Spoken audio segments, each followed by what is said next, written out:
All right. Well, hello, everybody. Both of you out there in virtual space, as well as those in our own inner sanctum, so to speak.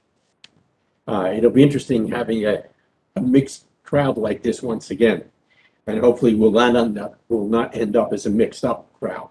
But that being said, apologies for not getting started earlier. We've moved to a new studio, so to speak, namely back into the synagogue. And No, this is the classroom. yes, technically the seminary and yeshiva classroom. And also we had to combat the storm on the way in. So we'll blame it all on the storm. Tampa is the lightning capital of the world, the Tampa Bay area. It's not just like a happy mascot, like it's really true about the Tampa Bay Lightning because it's here. A lot. We get more strikes, I believe, than any other place in the nation. In the On nation, a yearly basis, I think. yeah, and perhaps even in other parts of the world as well. So that being said, we're ready to launch. Enough bragging. Do you want to pray? Do you want me to pray? Launches. You pray. I pray. Okay. Father, thanks for this opportunity to be together in various ways this particular evening, that you brought us thus far and enabled us to be back into the synagogue building and the classrooms as well. Thank you that you brought us safely to this point, and thank you for this opportunity we have now to interact with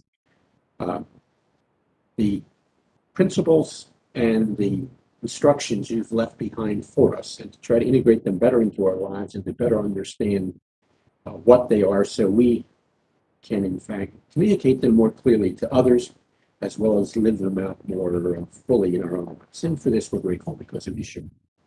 Amen. Okay, we had a couple of questions that were sent in to us. You could send in your questions to Stump the Stars, all one word, at gmail.com. Okay, That gives us a chance to look at them and gather our books and notes and encyclopedias and get something to say about them. So all right. Now, so I guess we should start. Do we want to start here? no, that's too hard. Okay, Unless you're going to separate that into separate. we'll separate that into separate sections. I don't know. This is the good introductory one. Then let's go with that one. She's been waiting for months. Oh my gosh, yes. I don't know who the hosts of this program are, but they don't keep up with it. All right. I love the way this one starts. It says, thanks in advance for your answer. No, I'm sorry. Thanks in advance for the answer. So here's the question. Was Abraham's first son Ishmael covered under the Abrahamic Covenant? Or because he was sent away, but still made the great or a great nation Into a great nation. into a great nation? Okay, was he not covered? Okay, Ishmael and his relationship with the Abrahamic Covenant is what you would like to say. Yeah. All right. So, in beginning to answer that question, first of all, we need to take a look at the nature of the Abrahamic Covenant and to whom that covenant and its, well, who were the heirs or the inheritors of that covenant. So, the covenant was of course, made originally to Abraham and to Sarah, and then it was to be passed on to their descendants. Now, when we get to look at the passing on to their descendants, and by the way, the nature of that covenant, as some of you, if not many of you who've been with us for a while are aware, nature of that covenant, it was threefold, tripartite. It had to do with a land, which is ultimately the land of Israel. And as we're now reading or begun to read the book of Deuteronomy or Devarim, we're perched at the edge of that land, being encouraged to understand and incorporate the instructions that originally emanated from Sinai. The book of Deuteronomy now repeats those to this generation that's going to enter into the land. And to get that, so it prepares them, or alerts them how to prepare for entering into the land. Okay, so the land is Israel. Land. It has to do with seed or descendants. That's all of this is found in the opening paragraph of Genesis chapter 12. In other words, those whom Abraham and Sarah fathered and mothered, but as you are aware, they became parents of more than one child. In Abraham and Sarah's case, it was Isaac and Ishmael. And I do say Abraham and Sarah because in the nature of the society at that time, if the woman, the wife, voluntarily said, because of difficulty in pregnancy, voluntarily said, take my maid and have children through her in my stead. That was perfectly legitimate, but it had to be offered voluntarily both by Sarah and by the maid. They both had to agree. Both had to agree. We often call the maid Hagar, but that's not probably the best pronunciation. It's Hagar. Hagar, yes. So, child through Hagar, Ishmael. Then miraculously, God enabled Sarah to have a child, namely Isaac. Now, that's great. It was great for the family, but it caused a problem. The problem is now who's going to inherit? Well, God made it very clear that his intention was that the child that actually came through Abraham and Sarah physically would be the one who would be the heir to this particular covenant contract. Now, because he's born in other places it says he's God's only, yes, or I'm sorry, Abraham's only child. yeah. Interestingly enough, the text describes him in a way that indicates he is Abraham's only child. That is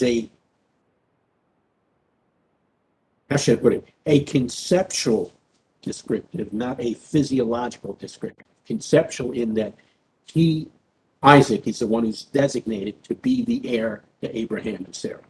The child of promise. The child of promise. And actually, he was the child of promise because back in Genesis chapter 18, God did promise that after the birth of Ishmael, that Sarah herself would have a child, and that was his intention. And they both laughed. Both Abraham and Sarah laughed at that. And what did they end up calling their little bouncing baby boy? Laughter or chuckles. Baby chuckles. Baby chuckles, that works. Because it's really, yitzhak is based on the verb to laugh. So it's commemorated in his name. And I think the laughter means they didn't believe it. They didn't believe it not in an angry way, but it was beyond their imaginations. Yeah. It's a very interesting moment. And yet that moment is encapsulated in his name. So now the problem doesn't end there because leave it to Isaac and Rebecca. And Rebecca had problems conceiving as well, and the conception was a result of. It's a leitmotif of the whole book of Genesis. Here, women are going to have babies, thousands and thousands of babies, and none of them can get pregnant. That we read about at least, nobody's getting pregnant. Not all these women that are supposed to be having babies for sands of the sea and stars in the sky. No, it's all each individual pregnancy is like, oh my. Exactly. And so to complicate matters, Rebecca has twins. Now we got to choose again. Well, while they were still in Rebecca's womb, God made clear which one would be the child. I wouldn't call him child of promise, but the inheriting one in this particular case. Who gets the Abrahamic inheritance and promises? Go ahead. Okay, so I'm just going to be devil's advocate for a minute. Why can't they get along and do it together? They're twins. Well, have you ever interacted with twins? By the way, these are not identical twins. No, they're not. We're told that because of the descriptions at their birth. And Whereas I'm sure you have heard of identical twins who are virtually inseparable. Mhm. Non-identical twins, not so much so. Or just imagine two siblings, anyhow. So they end up, in a sense, uh, fighting over the inheritance. But God has made it clear that you were going to say something. No, well, just hold that thought. Now is when I bring in my cousins, I was my thinking actual about the cousins in my cousins, real life. Yeah. Ronnie and Donnie. And I'm sorry, this is long before Ronald McDonald, so my aunt and uncle did not know that that was going to come. So Ronnie and Donnie are fraternal twins. They are not identical. You would not identify them as brothers very much. One was in Phi Beta Kappa and is now a PhD in urban geography, I think, down in coastal Carolina University, and is written textbooks and all that. And his brother, Donnie, barely finished high school, went to work as a plumber. I think he went to their tech school in their county, and guess who earned the most money? The plumber, by many, many thousands of dollars. They are so unalike. They are so unalike. And because I used to see them a couple times a year, it was always an interesting visit because Donnie was Donnie and Ronnie was Ronnie. So, yeah, for those of you unfamiliar with fraternal twins who can be so different, it's really amazing how different two guys born at the same moment, well, within a few moments of each other, can be totally different. Same family, same everything. And the biblical text beginning towards the end of Genesis 25 makes it very clear how different they are, not only in appearance, but also in character and in mannerisms. And so there is tension there. But again, the text begins by designating the heir of the promise, and that was to be Jacob. Now it's interesting, another theme that runs all the way through the Torah, and particularly in Genesis, and that is that God doesn't always play by human beings or cultures' rules and expectations. The society at that time was very much set so that the older always got the inheritance. The oldest boy. The oldest boy, thank you. The oldest boy. And in this case, that's why Esau probably expected that. But again, God said at the beginning, it's the younger the older will serve the younger gets the inheritance. So between Ishmael and Isaac, it was the younger. Between Jacob and Esau, it was the younger. Who becomes the favorite son of Jacob? The eldest? No. At that time, the youngest, Joseph. And Joseph is selected to carry on the absolutely essential actions that enabled the family of Jacob to become a nation, Israel, because it's Joseph in Egypt who's the one who makes it possible for us to ever get out of Egypt, let alone become a nation. So Okay, we probably should get back to Ishmael. back to Ishmael. All right, so it's Isaac, not Ishmael. Now, that doesn't mean that Ishmael cannot participate in the blessings. And the blessing is the third part of the Abrahamic Covenant, content-wise. Doesn't get to enjoy or participate in the blessings because those blessings, as the text says there, are intended to be extended throughout the entire world. It wasn't intended solely for the nation of Israel. There were certain blessings that were particularly Israel's, the line of the promise. There were certain blessings that were intended to be extended throughout the world. And so the classic verse is, those who bless you will be blessed, and those who curse you will be cursed.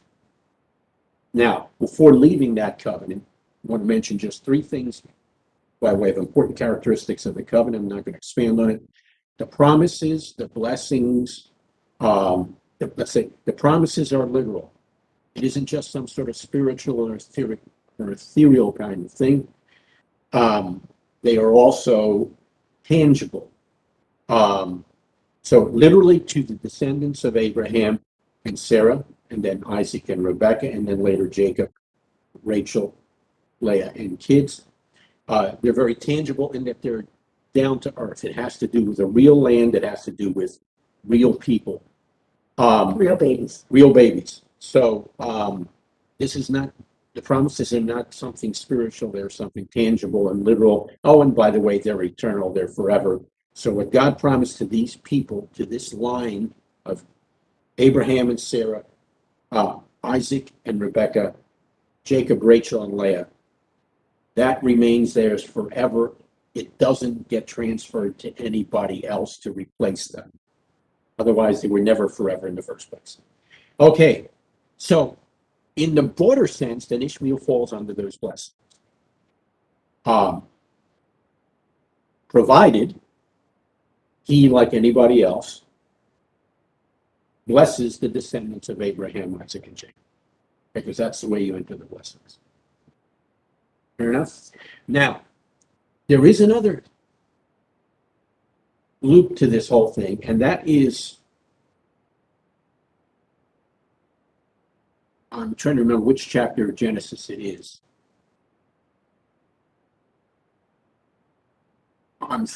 Yeah, it's either 26, 27, or 28. But there, Abraham passes on some inheritance to Ishmael. So it's not as if he was cut out of it. He just is not the line of the promise. He also passes on some blessings. In fact, this might be the beginning. No, yeah, the beginning of chapter 28, but whatever. Passes on some blessings to the kids of another wife he had after Sarah died, Keturah. So they do get some blessings. Now, later on, so Ishmael does get some of the inheritance. Later on, particularly in Isaiah chapter 19, though that inheritance is, how should I put it? I'm not sure if I want to say expanded, but it is certainly detailed. And you'll see that Ishmael, as God promised from the beginning, would be the father of a great nation or of great nations. So it's not as if Ishmael gets cut out. It's just that he's not part of the direct line. In fact, God promises to have a great nation. And she quotes it, Yeah. still made him into a great nation. Here is the confounding variable as it applies to world events today. So the Jewish people, in fact, all the monotheistic faiths see Abraham as the founder of this covenant and the founder of a relationship with his God. Abraham's God is the one that guides the three major monotheistic religions of the world.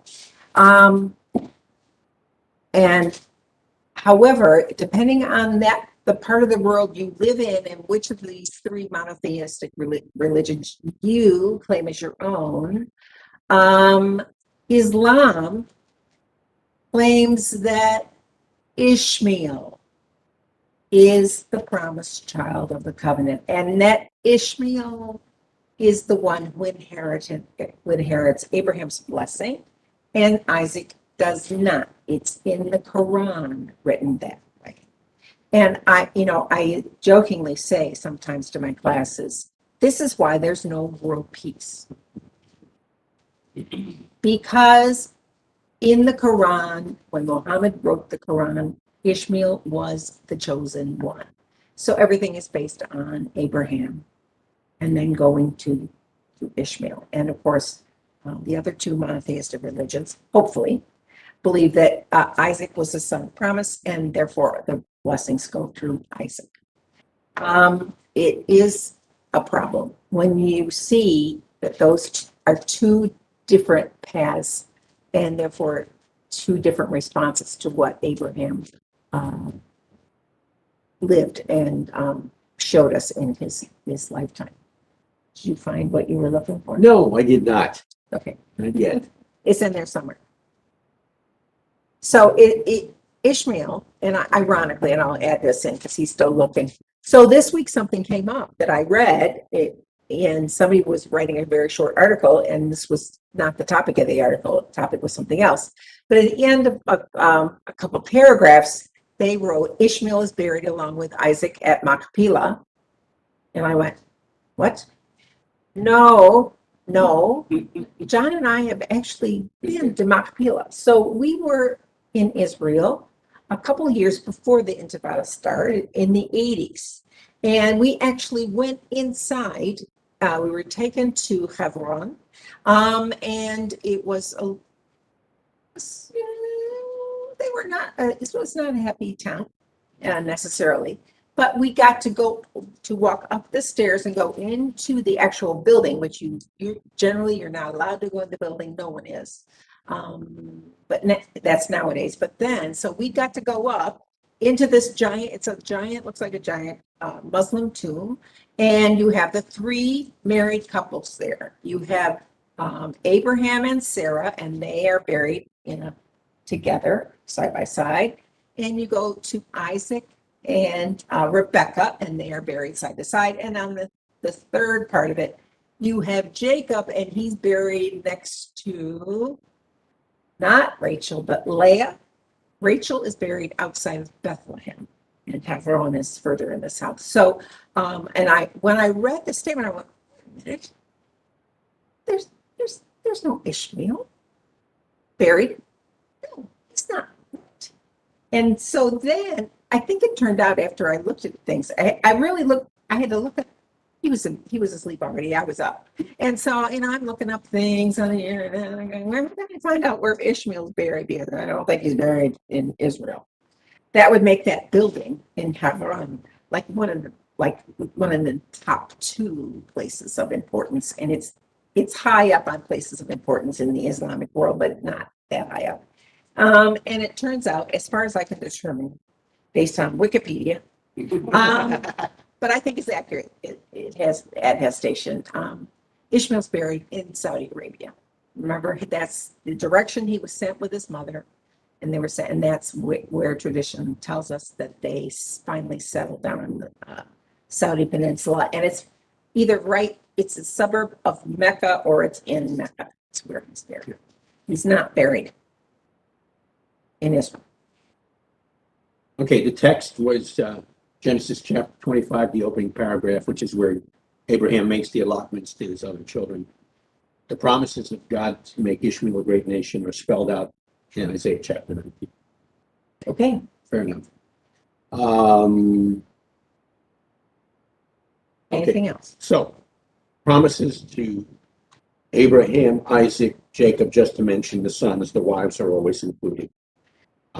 Are one set of promises. There's a separate set of promises to make Ishmael a great nation, but they're not the same set of promises as in the Abrahamic covenant. So in a sense, there's a covenant or set of promises God makes to Ishmael.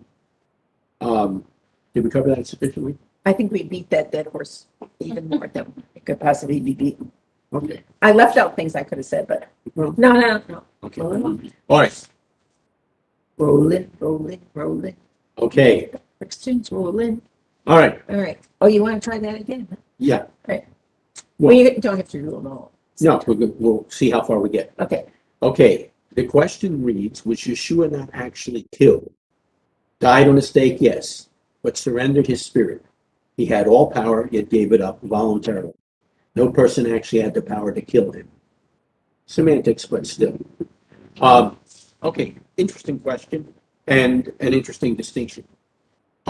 Yes, the distinction is accurate. Yeshua said, trying to think of what text it is. My mind says John 15, but I'm not certain for sure.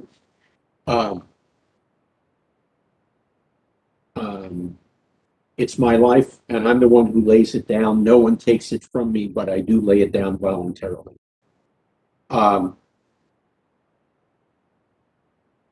So ultimately, yes, it is in his hands. And in another sense, when you see, and I'm sort of relating this to this particular passage, when you see the situation in the Garden of Gethsemane, and Yeshua is praying after his last Passover with his disciples, just before the time of the execution, Yeshua is praying there, interacting with the Father, and if it's possible, take this cup from me. Yet not my will, but your will be done. In other words, there was an out that he could have taken, but he chose not to take it because he said, if this is the only way to accomplish what must be accomplished, then this is the way in which we will accomplish it. Now, once in that sense, Yeshua had turned over or seated up the possibility of voluntarily dying, that meant he could be killed. And that raises a whole other set of issues as to who killed him. But before Who's responsible? who's responsible? Yeah. But yeah, we can also say who killed him. Yeah. Both. There are two levels there. Thank you for separating that out. Okay. Now, as he is expiring on the stake, and most people envision this as something like a T,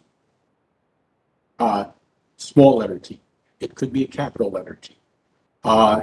If you were watching the Smithsonian Station a couple nights ago, they were presenting some of the archaeological evidence that it could have been an X. We're not quite sure what it looked like. All we know is that the process, we do know a whole bunch about the process of crucifixion, and he went through that process. And so he was nailed to that stake, whatever shape it was. But as he was expiring, there are several critical things that he said.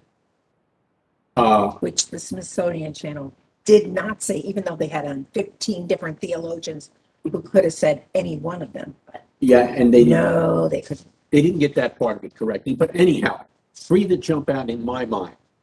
And I'm trying to think if I've now coalesced two into one.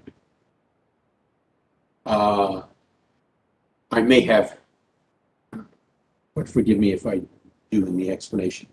One is the one that is absolutely critical to understanding what's going on, that the Smithsonian people did not get right because they assumed that he said in Aramaic. They assumed that he spoke Aramaic, which is correct, but he also spoke Hebrew, and Hebrew is his native language.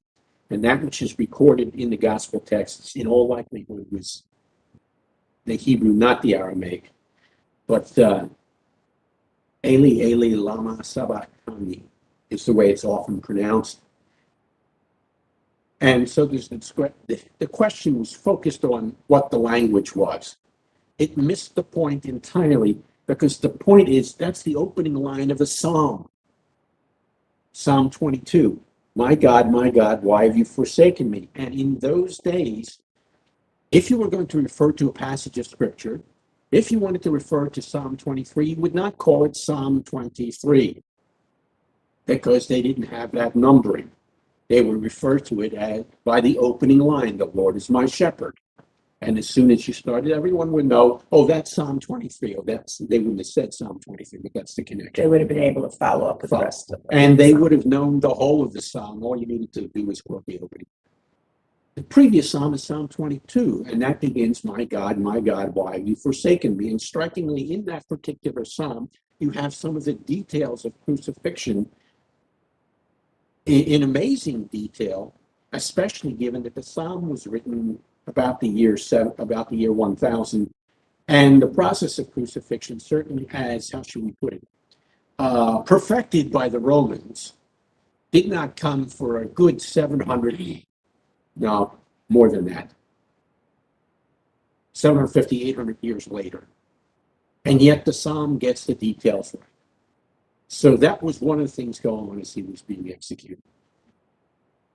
It tells us that part of what was going on was that there was a rupture in what we would call the Godhead, the unique unity of God, that had never before taken place and never again would take place. But there was a rupture in the Godhead taking place. And that was what Yeshua in the garden was, for lack of a better way to put it, shying away from, because of the pain and the agony of that. And that was then expressed as he was in his dying moments. One. Two, When he said, "It is finished," as we often note when we go through Passover celebration, at the very end, you have the closing section that says, "The Passover has now been completed with all its parts in order." Same phrase. What Yeshua is saying is, what you have seen transpire is now completed. The job is done. The separation is now finished. It's culminated. It's completed. The penalty for our separation from God, our shortcomings, often called sins, the penalty has in fact been covered completely, and it's the term completely. The third thing, and this is the one I may be conflating two things. The third thing is, "Father, into your hands I commit my spirit." So it's at that point that he literally gives up his life and expires. It was his decision. It was, yes. He said, "It's done." And now, since it's done, this part's done as well. I commit my, and don't super define spirit, especially as opposed to mind or soul or mind or heart or feelings or intents or any one of the half a dozen other terms that are found in the biblical text to describe that part of a human being. He basically saying it is, my life is over. I'm placing my life in your hands. In other words, to put it crudely, I'm now dead. It was interesting in that Smithsonian special that they had. I believe it's a 4-part series on various theologians get together in Jerusalem, and they show you various sites in Jerusalem nowadays. And then they have theologians comment from various stripes, Christians, Jews. What's interesting is they said that it wasn't uncommon at Roman crucifixion scenes for the victims to live 3, 4, 5 days, because and they didn't say why that was so. And then they said, but Yeshua only lived, according to the Gospels, only lived like 3 hours or something. 6. 6 hours. So that would be another impetus to me to say that he is on purpose giving up, because the way you die in crucifixion is your lungs can no longer get enough air in them. Would that be fair to say? A major part of You it. cannot breathe deeply enough to sustain enough oxygen. And if you give up by not pushing yourself up by your feet to get good breaths of air, then you can't possibly live that long. But if you're feisty and you want to keep pushing yourself up to get enough air, it would be possible to prolong your life. When we see, if you've seen the movie Spartacus with Kirk Douglas and Tony Curtis, which is very, very interesting and somewhat shows you crucifixion in this revolt. The revolt actually happened in real life. The person of Spartacus, was made up by a script writer. But you can see visually this like a whole long road, and there's so many execution stakes set up, and there's literally like 40 or 50 guys being crucified at the same time. So it gives you a feel for Rome and their way of putting down rebellions, because this is a very strong method of executing people that say you don't want this to happen to you. And it would be possible for some of those guys to live 3, 4 days, even though they're undergoing the same process that Yeshua is. And he chooses, I think, to end it more or less quick. And remember that when they find that he is dead, They check it out. They're surprised that he died so quickly. That's when they push the spear Yes. into his side. Yeah. So he literally did say, okay, now it's the end. I'm done. Another way to view that scene, not to be crude, is view it as a movie. And now what you're watching is when he says, into your hands I commit my spirit. It's as if now on the screen all you see is the end. And that fits in with its complete. And isn't "into your hands I commit my spirit," isn't that a quote? That's exactly what I was looking up. So I that's the thing I was hoping I wasn't combining in my mind. It is a quote. It is Psalm 31, verse 5. So these teachers, and I'll give it anybody, I don't care what denomination you're from. If you're teaching about the crucifixion, and there's some a lot of nice poetry about the 7 last words of Messiah. I translated that. And there's an oratorio you can perform, and it's performed in many liturgical churches. And they make a big thing about the 7 last things that Yeshua said. Could you please also point out, these are from the Jewish scriptures. This is not, I'm making up poetic things to say while I'm dying. He's totally 100% identifying with the God of Abraham, Isaac, and Jacob. This is not just poetry. You're supposed to go now look in your text to see what's after the verse I mentioned, so you can see what the full message is here. And I really get mad when people don't even have a clue. There's no mention of, oh, by the way, this happened to be from, no, they don't know, they haven't looked, they just guess it was something he was making up on the spur of the moment, which would be so unlike him. Anyway, but that's just my little rant for the day. And just as significant as the text is the tradition related to this text. This is the last thing that dying Jews would say prior to their death. Which one? Into your hands I commit my spirit. So even in his very death, he was in effect filling out the detail of born a Jew, die a Jew. Literally from beginning to end, that's exactly. Okay, did we cover that adequately? That one part? Oh, the other part. So who killed him? So sidetracked by this part. We were just talking about who's responsible for red tide and who's going to pay the money for people when they get sick, when they have red tide, because we're now experiencing some here in St. Petersburg. It's a nasty disease in the water, in the sea waters. And so when you get sick from that, who has to pay? Who's responsible? So this is who has to pay. No, first who did the work and then who, because the broader question is who's responsible. Gotcha. Okay, so who actually did? Well, if you saw the Smithsonian special or any one of the usual films that you see on Yeshua's death, you see quite clearly who was doing the execution. The only ones who were allowed to. The only ones who were allowed to and the ones who did it, these were Roman soldiers pounding the spikes into his hands, wrists, feet, ankles, whichever one it was. And they're the ones, and that was done while the stake itself was flat on the ground, then it's elevated and dropped into the hole. They're the ones who did that as well. For those who died next to Yeshua, it was the Roman soldiers who went around and broke the legs. They were going to break Yeshua's legs.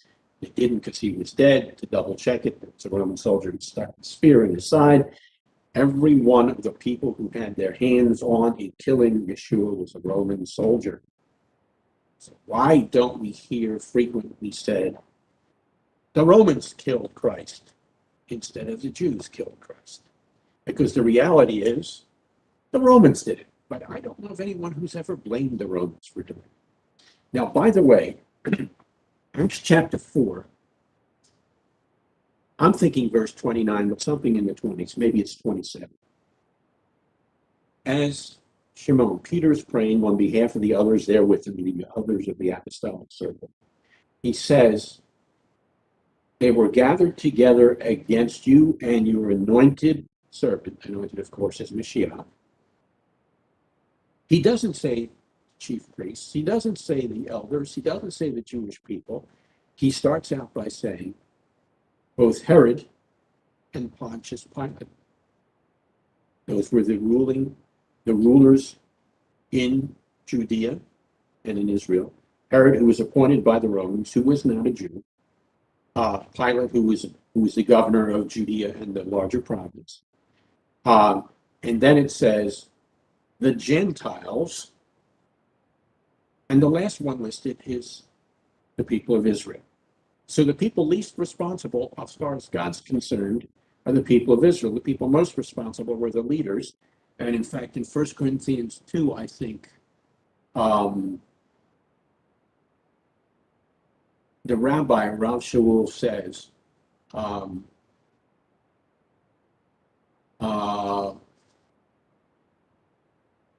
that the rulers of this world, that contextually, who were the rulers of the world in which he lived, with the Roman Empire, the Romans are the ones who were responsible, and I think the text actually says killed him. So that's where the responsibility is placed, because they were the ones who actually were hands-on in the process itself. Now, expanding it further, and that gets to this is a whole other session. So briefly summarize. The trial of Yeshua was at the instigation of the high priest and his allies. The gospel texts tell us that. Not all those in the Sanhedrin were allies of the high priest. Not all those in Jewish religious leadership were the allies of the high priest, but the Gospels are very precise. It is that group that put together the trial of Yeshua. And then the scene in front of Pilate in the area called Gabbatha, or the pavement, where Pilate interacts with a crowd in front of him. This is the morning of Passover day. Early in the morning. Early in the morning, yes. And you've got the crowd in front, and anytime you see this in the movies, it looks like thousands and thousands of people. All of a sudden it becomes Cinerama, and you've got 35,000 people are there to badmouth Yeshua. And he gives them a choice, and they yell, "Crucify him." If you read the gospel text carefully, and I think this is most clear in John, but maybe in the other gospels as well, high priests and their allies. Now, two important things, and then we'll wrap this part of the discussion up unless there's some questions from the floor here. Well, I have one. Yes. That just Yeah. The area known as the pavement of Gabbatha. We've been there as well. We've taken people there. It's underground. You have to go underground to see this, because the level at which Yeshua walked on actual pavement stones is about 1 story down from modern day Jerusalem. So all those pilgrims who go there, and you see them every day, they're tracing, and they go to these pre-designated places, and this is where this happened, and they weep and they cry and they kiss the ground.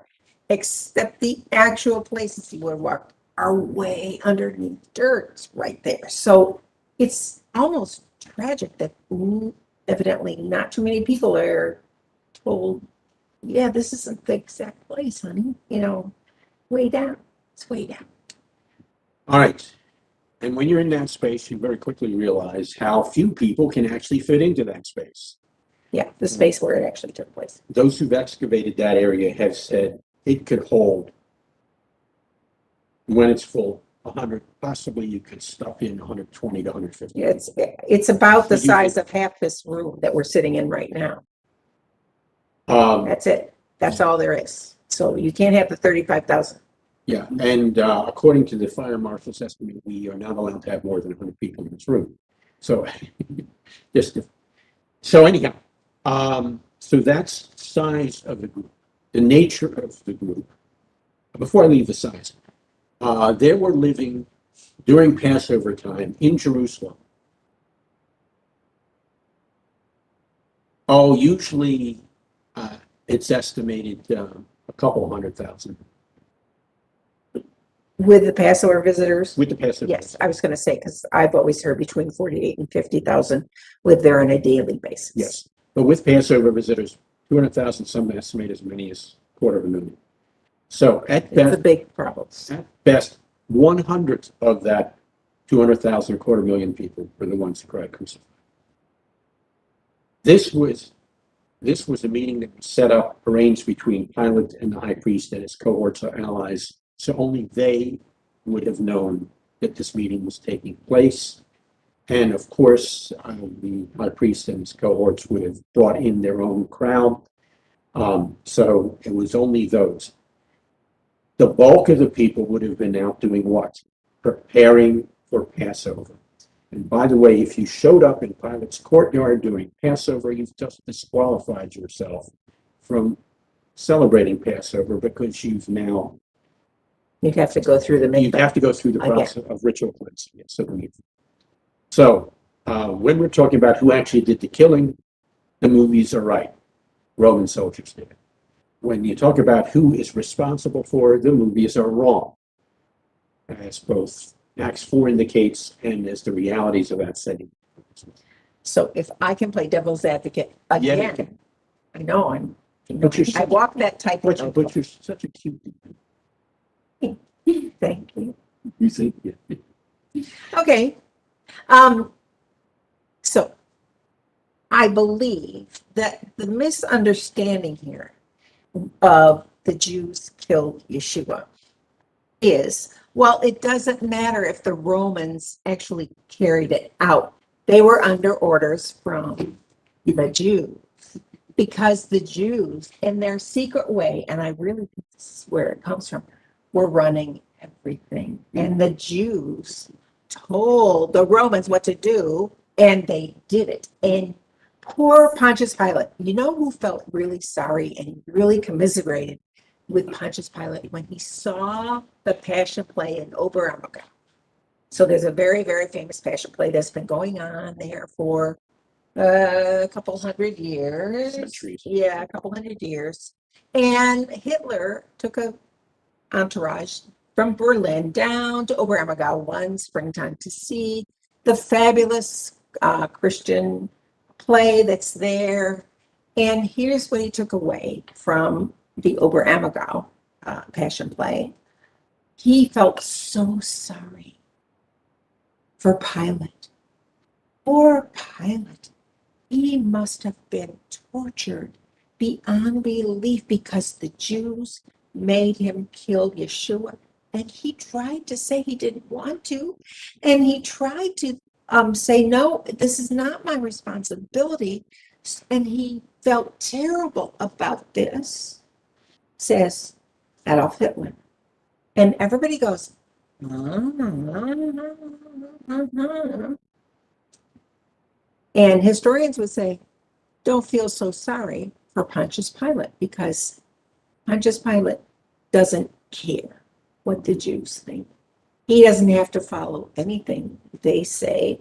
And if he doesn't like the way the Jews tell him to do things, he'll get rid of them, which he already attempted to do several times in his ministry. Should we say it's a ministry or his rule there? He kills whoever he wants, whenever he wants. He is not the person you should feel sorry for.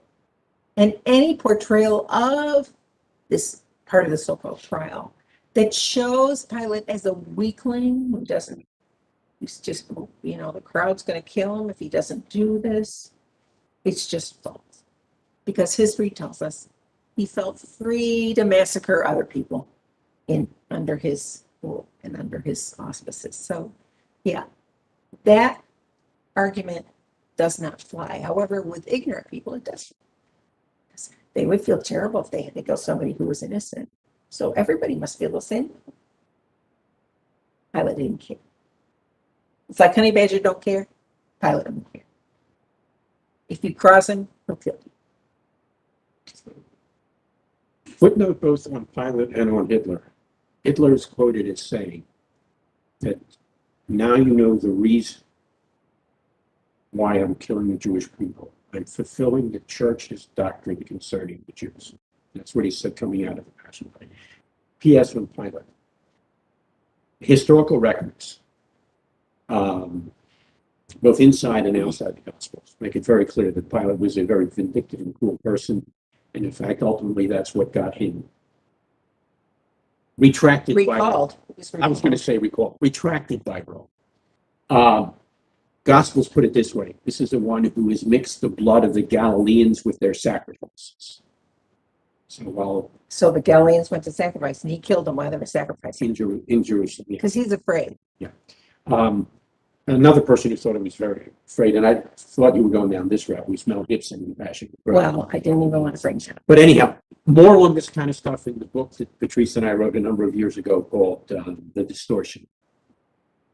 Okay. And where Mr. Gibson got a ton of things wrong. Yeah. And others of his like. It's not just him. He's not alone. And John, when John and I went to see it together, I had to see it extra times. So we could write the book, but he just went once, John. We heard parents telling various small children, see, this is what happened. This is the Bible. And we're sitting there, right? These children should not even be in this movie. It is just horrible. This is not true. You shouldn't be showing your children this. It's wrong. And they're learning bad things, and some of them were sitting in the front row, so their kids got it all. That's the kind of thing that made us nuts. Okay. As I look at the clock in front of me on the TikTok? computer, TikTok. I think we probably should stop at this point rather than go into that. Yeah, let's that- not. that- Can we do something short? No, there's nothing shorter. Isn't this one short? Does anybody here have a question that they want to pop in or any Yeah. statements about? And if it's not allowed to say No, so. we try to give priority to those who are actually on the screen. No, and to right. those, Go and ahead. even more so to those Yeah. actually sitting with us. You mean, are you going to get in trouble if you? Yeah, Oh, I no. want to, okay.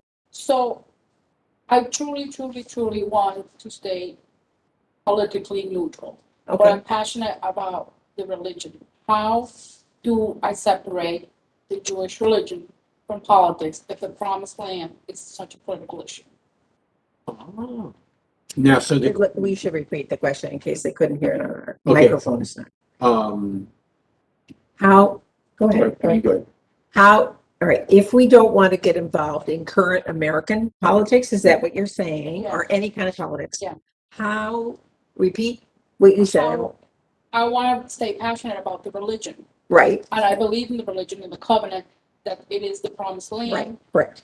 And I believe in that. So if I say that, it's like, oh, that's politics. Because Israel is an actual nation now. And so when you have an actual nation, then there's politics. There's people within Israel, that love the leadership and then they hate the leadership depending on who it is. Is that so? How do we avoid talking about Israel more as more of a political entity,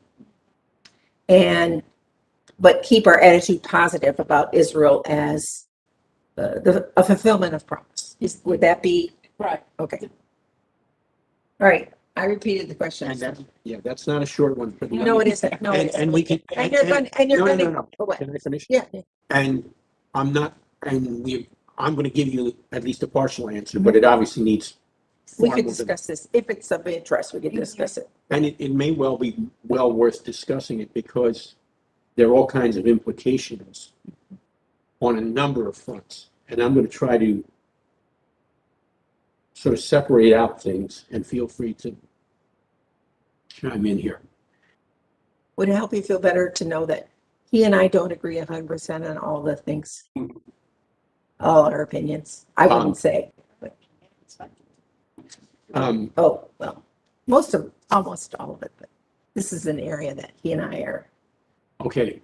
And what I want to deal with is both the area of responsibility, but also deal with some realities that are often misconstrued, if not completely and intentionally skewed.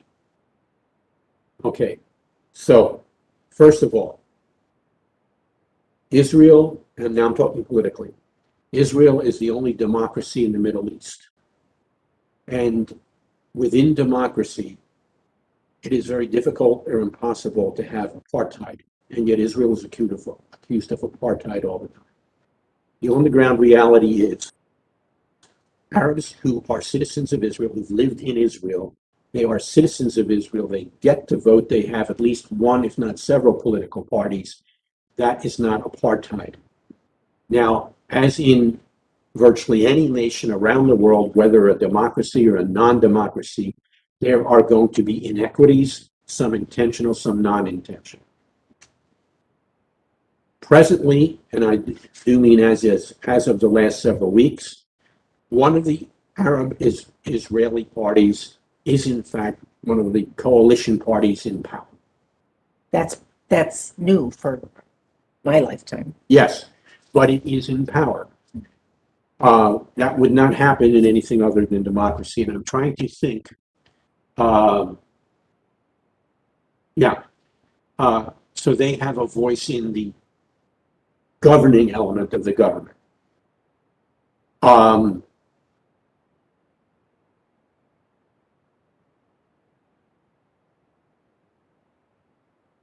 I don't know if I want to say much more with the time we have here, other than to make sure that that's clear. So the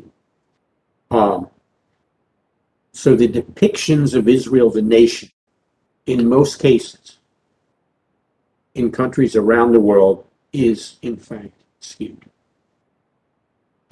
So also is the history, and that has to do with the nature of what is called now the Palestinian refugees, as well as the nature of the term Palestine itself. And if we had time, I'd go into some of that.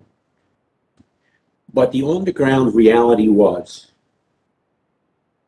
when the War of Independence broke out, In 1948. in 1948, it was not really a war of independence. That's a misconstrual. It's called that by everyone. It's not a war of independence because the United Nations had set up an independent state, make that two states, in the land of what's now Israel and Jordan. Israel accepted that partition and those two states. The Arab nations around them did not. They attacked. So this was not the war of independence, but the war of survival, literally. Now, as in any war, rough stuff happens. But by and large, the Israeli armies did not force those who were living in the land that had previously been called Palestine, did not force them to leave. The Arab nations that attacked encouraged the people to leave until we run the Jews into the sea and then you can come back. After the war was over, the Israeli government invited those who left come back. Some did, most of them did not. And the ones who did not now form the core of what's called the Palestinian refugee problem. Right, so that's some history, that's some politics that is important in viewing of this. Most people today are unaware of both of those issues, but those can be, in fact, researched if you want. Although somewhat dated, a book that I wrote many years ago called The Olive Tree Connection has a chapter that deals with all that, and it becomes dated because at that point, given the situation, I did not favor what is now called a two-state solution. I now do. But apart from that, the details that you find in that chapter are relevant. Now, in Judaism, we are taught, and I mentioned this last night as part of the drash, we are taught to have compassion and active care for those who are oppressed and those who are needy. There are many of those who call themselves Palestinians who fall into that category, and they need to be better taken care of. Previous governments in Israel, at least the most recent previous governments, were not particularly good at that. Earlier ones were. The ones that have now been put into place are committed to doing that yet again. So we need, and there's a whole diversity of opinion within Judaism on this, among Jewish people, as well as among religious Jewish people, as to where they stand politically. We need to stand for a nation that is the only democracy in the Middle East. We need to stand for a nation that is the only place where Jews have lived, and frankly, given what's going on in the last 5 years, the only place where they still can live. free of danger because they're Jews. Because we've had the alarming rise of anti-Semitism both in the United States and in places where before we thought we were relatively safe. But also because God gave you the land. Didn't even get that far. Didn't even get that I far. mean, that trumps. Yeah. Achievement that trumps Well, everything. Yeah, That's my. God did that, but it's, once again, politics is all about people. And it's the individual people that live there and that are citizens there. They have a right to their opinion about how best to do that. Whether or not it attunes with what I think live over here. And I had to learn that after staying there for months at a time, that I'm an American. I can't really say too much about their political fights in their land, because they're the ones who live there, they're the citizens, and they're the ones who send their children to the armed forces. And I have to be, as an American, careful. What I wanted to say, which is somewhat akin to that. Oh, go ahead. Well, what you're going to say, because I want to reflect on God gave them the land. Yes, God gave them the land. And in fact, depending on how you read some of the prophets, the land that God gave them, according to some of the prophets, depending on, again, how you read them, correct me on this. It goes up through Syria. Goes up through Lebanon and Syria. Oh, way bigger than that. Oh, but wait, To okay, the, way way bigger bigger than to that. the east, yeah. All right, and goes all the way down, depending on how you read it, either to this river or to the No, Nile. it's to the Wadi, the Wadi. I was going to say, some people read it as the Nile River. No, that's wrong. Yes, but It's the Wadi. so the Wadi south of this? Yes, it's south of the Gaza Strip. Oh, okay. So, all right, Think so of the the Wadi name is of somewhere Wadi. over here. Yeah. Okay, so that's a lot of territory. Now, apart from perhaps under Solomon, that has never totally been under the rule of the Jewish people, the people of Israel. Now, That's called Greater Israel. Greater is the Israel. name for that landmass. And there are some in Israel who believe that all that should be theirs right now. There are others who in Jewish circles,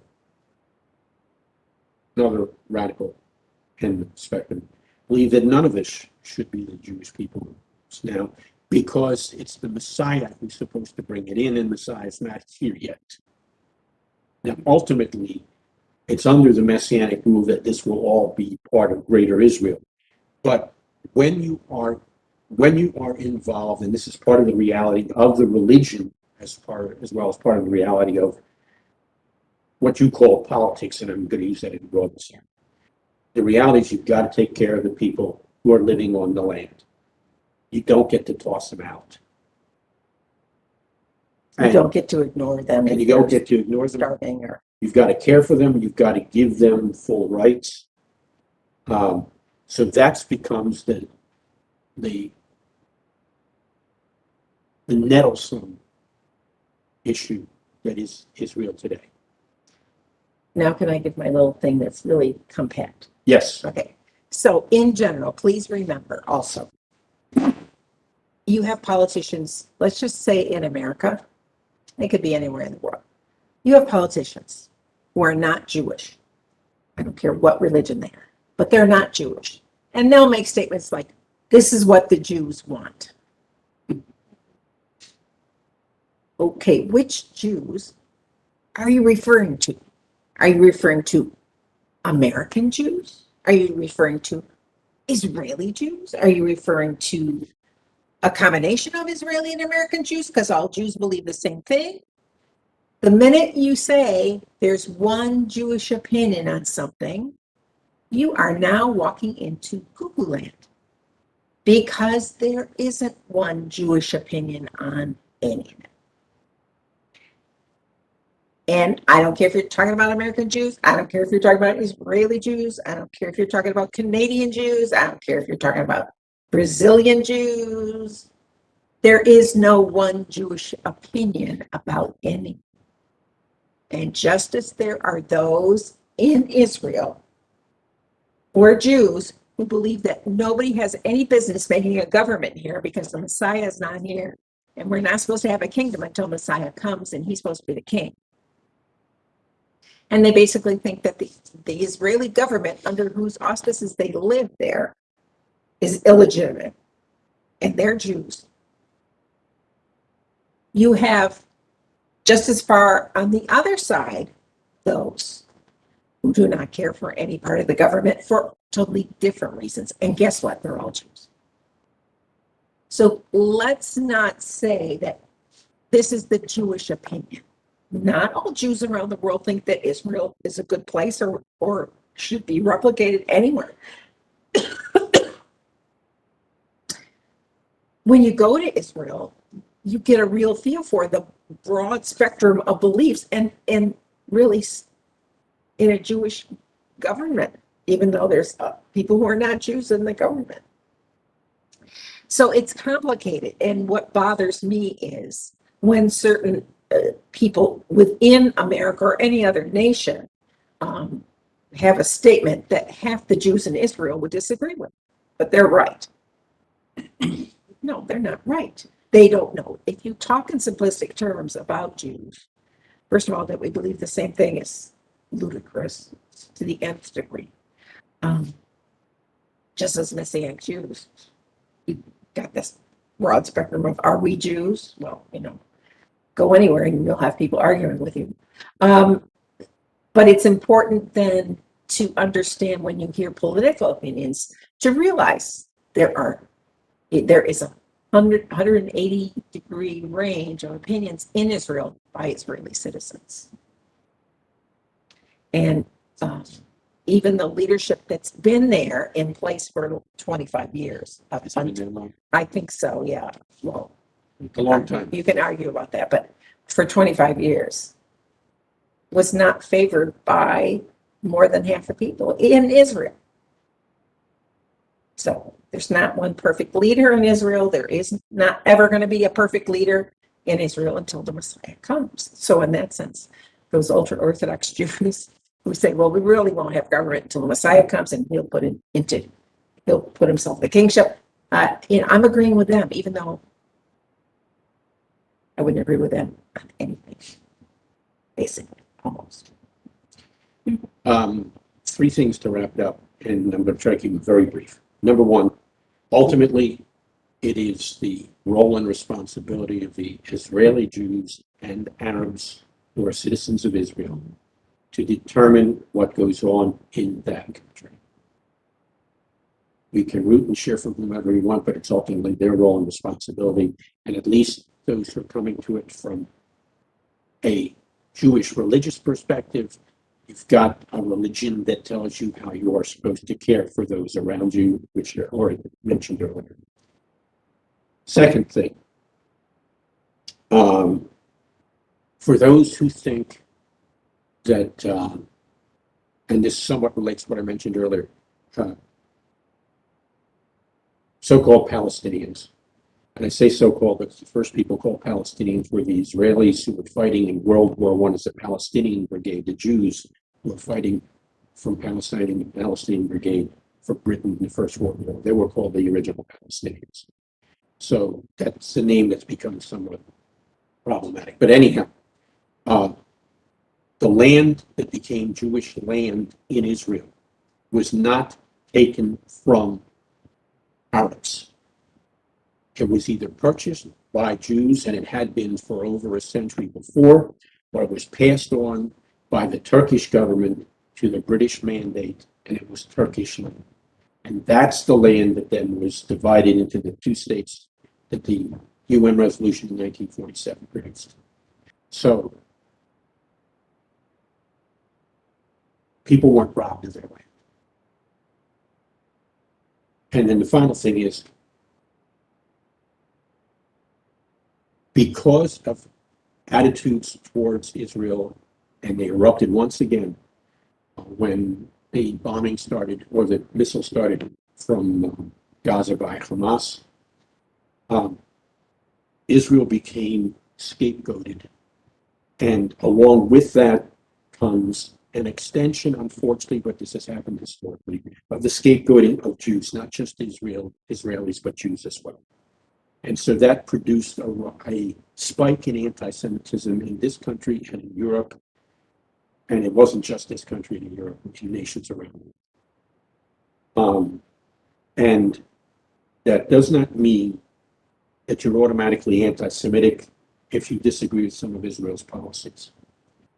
But it's very difficult to discern between those who think that Jews should have no nation of their own and anti-Semitism. And it's difficult sometimes to draw the line between the way in which you critique Israel and Israelis and when you bring in the larger Jewish population. And too often that line has been blurred.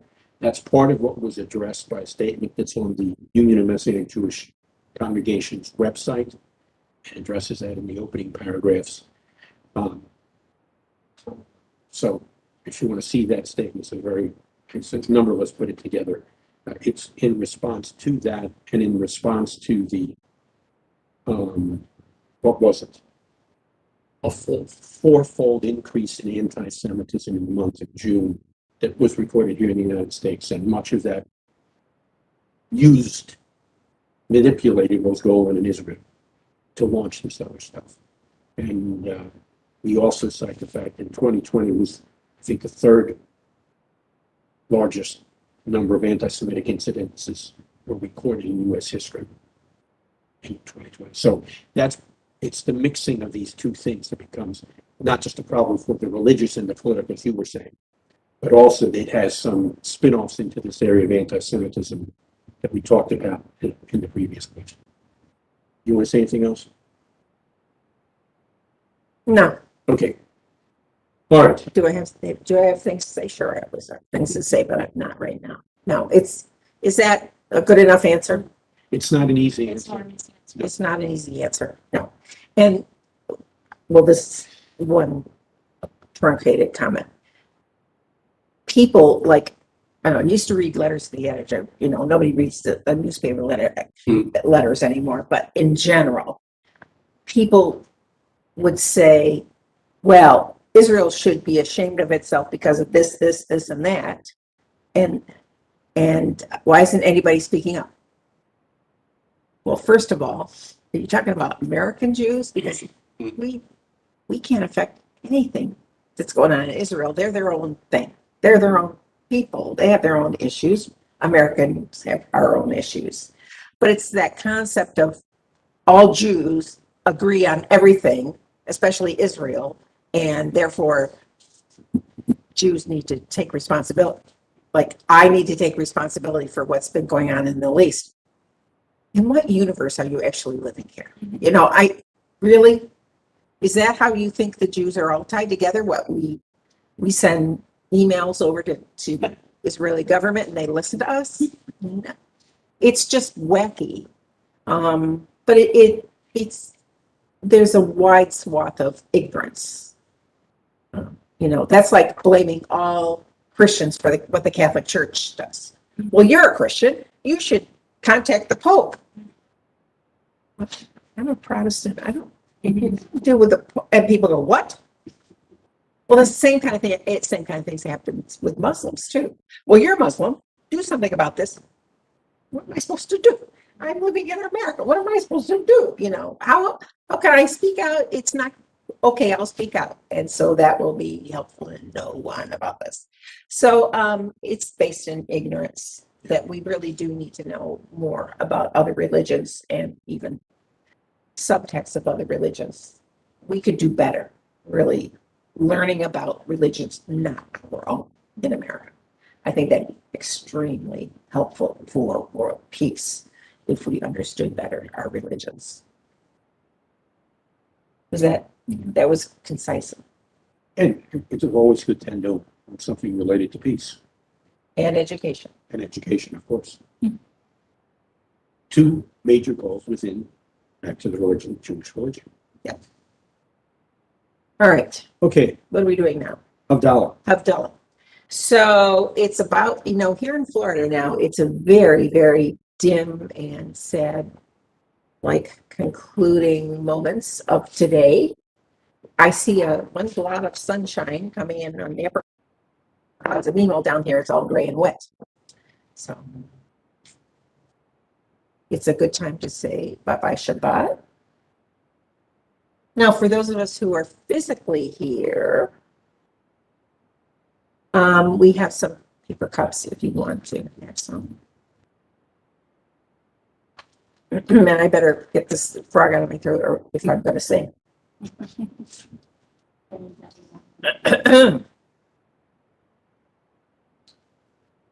While he's doing that, I brought this funny thing that came up in my. Have you ever met people who are way too enthusiastic? They're just, their whole lifestyle is, they're way over the top enthusiastic.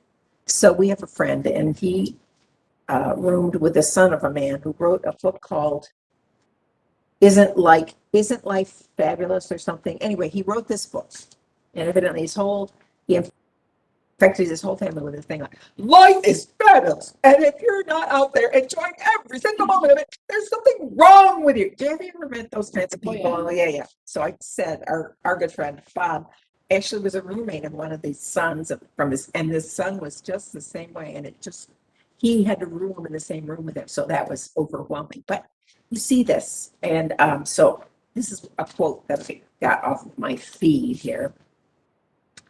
People who are too enthusiastic all the time. Am I enthusiastic? Yes. Sometimes I'm really enthusiastic. Am I enthusiastic every single day, every moment of the day? Am I enthusiastic? No, I'm not. And people make others feel guilty because you're not enthusiastic about every single moment of your life. That's a heavy burden for the rest of us. So I just want to read this to you, which I did not write, but I think it's extremely apropos. Every dead body on Mount Everest was once a highly motivated person. So maybe calm down. I just thought, perfect. Let me read it again because I don't even know who I can give credit for, but it's like, I wish I had written it myself. Every dead body on Mount Everest, and there are all, was once a highly motivated person. That is a truism, correct?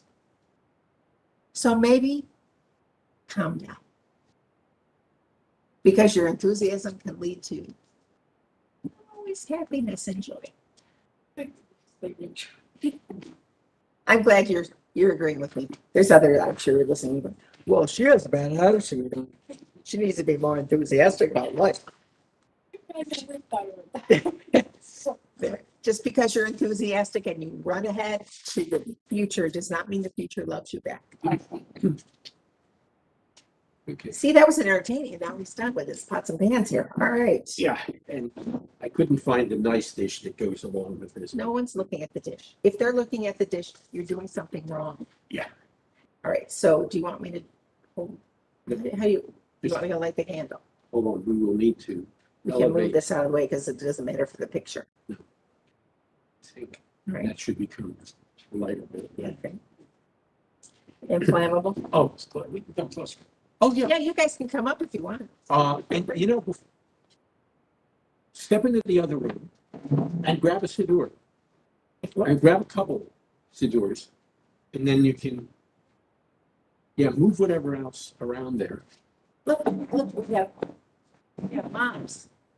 Let me know when you want me to try to light this. I would wait until.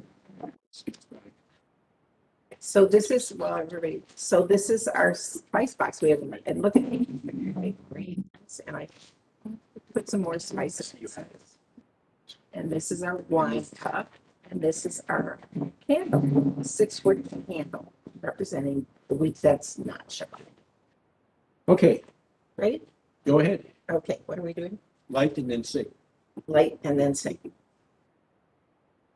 There's 3 different shots there. Yeah, there's so little, the red tip on the match was, it's like,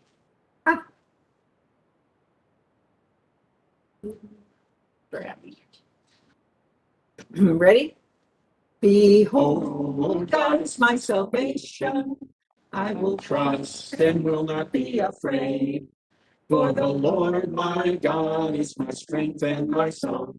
He Also has become my salvation. For the Lord my God is my strength and my song.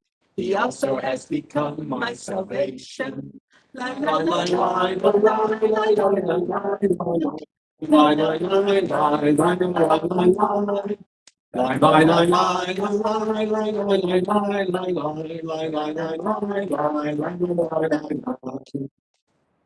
Behold, God is my salvation. I will trust and will not be afraid.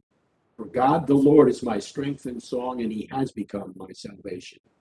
Therefore, with joy will I lift up the cup of salvation. Salvation belongs to the Lord. The Lord of hosts is with us. The God of Jacob is our refuge. In the past, the Jews had light and joy and gladness and honor. So be it with us. I will lift up the cup of salvation and call upon the name of the Lord. Baruch atah Adonai Eloheinu melech haolam, borei peri hagafen. Amen. Together, since you've got them, deserving of praise are you, O Lord our God, ruler of the universe, who created the fruit of the vine. Okay, now, before we start, I'm going to take a quick sniff of this, and Patrice, and I'll pass this to you, and then we'll start the blessings. First for the spices, and then for the light. Put some cinnamon in it. Very good. Okay. Baruch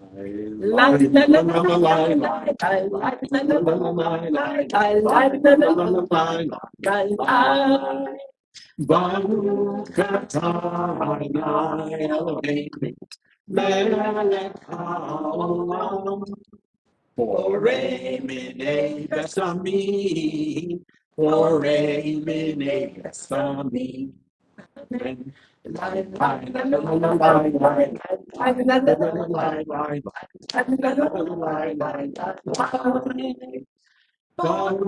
atah Adonai Eloheinu melech haolam, borei menorei ha'esh, borei menorei ha'esh.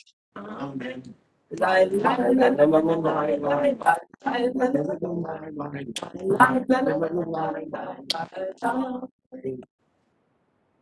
that was deserving of praise are you, ruler of the universe, who creates the different kinds of spices, and so we smell the sweetness of the spice, commemorating the sweetness of Shabbat. We enjoy. Deserving of praise are you, O Lord our God, ruler of the universe, who creates the light and the fire, and to better appreciate the light, we looked at it between our fingers to distinguish between light and darkness, which then brings us to this last paragraph. Deserving of praise are you, O Lord our God. You are the ruler of the universe, who made a distinction between holy and common, between light and darkness, between Israel and the nations, between the seventh day and the 6 working days, the rest of the week. Baruch atah Adonai hamavdil bein kodesh lekol. Deserving of praise are you, O Lord. You distinguish between holy and the common. And now we drink and enjoy the joy of Shabbat that concludes and anticipate the Shabbat that we will get to enjoy next week, and the Shabbat we anticipate we will enjoy throughout eternity.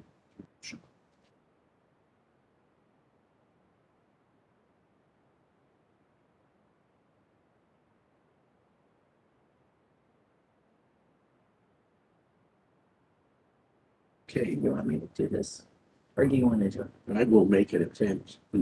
Keep your finger on the candle. Anyways, come forward.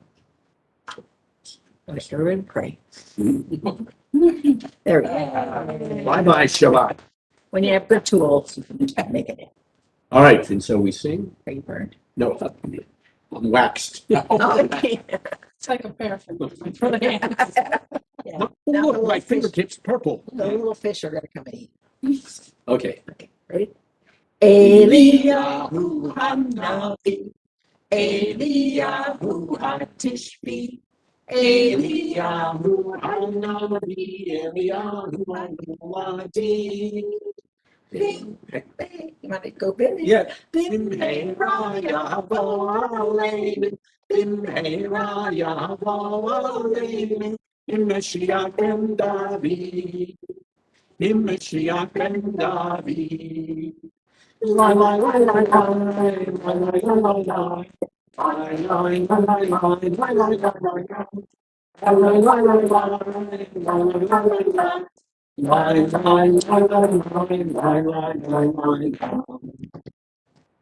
And we should at least mention, because we talked about it before, and that is, as Shabbat is officially over, Tisha B'Av has officially begun. It's the time that we commemorate the loss of the two temples and a number of other sad and important things in Jewish history.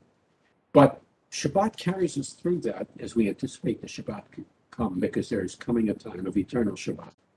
And all that stuff will be healed and everything will be restored. So even as we move through this period, we can look beyond the period as we talked about. So we say, Shavua Tov. Have a great week.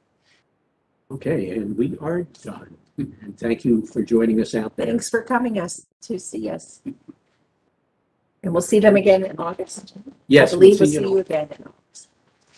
What's happening in August? Another Stump is first. Another Stump the Stars. Ah, You have to come with one. oh no, we didn't cover what you sent in this time. No, we didn't cover all of Yes. those questions. Hold on. We got one more for you. Thank you, sir. Yeah, and then we've got another one from Betty Yeah, we have random. and also from Jeremiah. So, but that doesn't mean if anything Comes up. new comes up, email us. Right. If I get another good question, I'll send it in. By all means. Absolutely.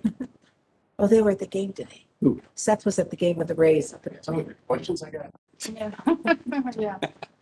All right. So we won't be here next week. We're going out of town Wednesday morning. Oh, where you Somewhere fun? We're going to Pompano Beach to get away from the stupid red tide because I am so burned out. Yeah. It's just been. Are you horrible. near the coast? We're